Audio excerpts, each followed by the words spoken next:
YouTube fans, this is John from Glamis Fantopia video. Today we are going to smash a Coke can.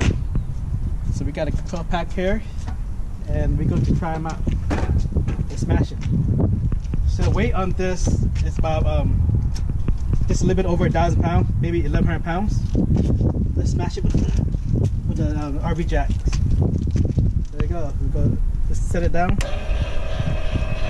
Screw back because you might get wet.